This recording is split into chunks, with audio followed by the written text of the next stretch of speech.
In a world where cities sprawled under neon lights and skyscrapers reached up into hazy clouds, there was a notorious underground fighter known only as Shocker Punch. Legends spoke of him in hushed tones, a fighter who hit with such speed and force that opponents claimed it felt like lightning striking. But Shocker Punch wasn't always a feared name. In the beginning, he was just a street kid named Ray, struggling to survive in the dark, forgotten corners of the city. Ray grew up in Iron District, a place where rusty pipelines wove like tangled vines around crumbling brick buildings, and the air was thick with the smell of burning rubber and gasoline. Life was hard and brutal, with gangs, gamblers, and crooked cops ruling the streets. Ray learned quickly that to survive he had to be fast, cunning, and ready to defend himself. But he had something others didn't: an intense, almost electrifying energy. His reflexes were sharp, his movements quicker than most, and his punches packed an unexpected power. When he hit, it was like a jolt, leaving his enemies stunned and disoriented. He spent his teenage years working odd jobs in the grimy alleys of Iron District, from moving crates in the docks to scrapping old machines for spare parts. But his real skill shone in the underground fight rings, where he earned extra money by fighting to entertain the district's shady elites. His style was unorthodox, fast, and unexpected, like a thunderstorm hitting in the middle of a summer day.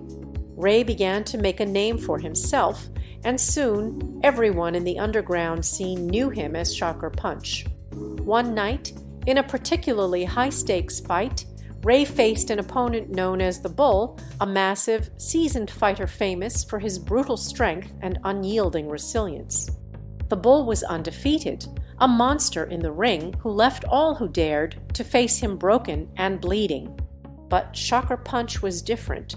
He was nimble, slipping through the Bull's defenses, landing blows that seemed to electrify the air itself. He moved like lightning, unpredictable, fast, and relentless.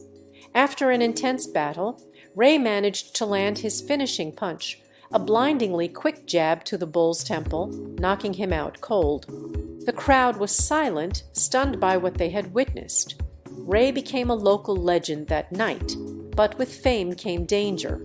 As his name spread, powerful figures in the city's underworld took notice, wanting to control his power, to use Shocker Punch as their personal weapon in the ring. They offered riches, fame, protection, but Ray refused, preferring the freedom of the fight over the chains of loyalty to the city's crime lords. But his refusal came at a cost. The crime bosses weren't used to hearing no. Threats turned into attacks, and Ray found himself constantly looking over his shoulder. Friends were few and enemies many. Yet, Ray knew he had to keep going, to keep fighting not just for his survival, but for the hope of a life free from the shadows of Iron District. Eventually, Ray disappeared from the fight rings, leaving behind the legend of Shocker Punch, the fighter who struck like a thunderbolt and vanished just as suddenly. But tales of his electrifying punches and lightning speed continued to spread through the city, becoming something of a myth among the people. Some say he found a way out of Iron District, that he started a new life somewhere far from the reach of the underworld. Others believe he's still out there, hiding in plain sight, waiting for the right moment to step back into the ring. In the city's dark alleys and dimly lit bars, people still tell stories of Shocker Punch, the fighter whose fists could light up the night, a spark of hope in a place that had almost forgotten what hope felt like.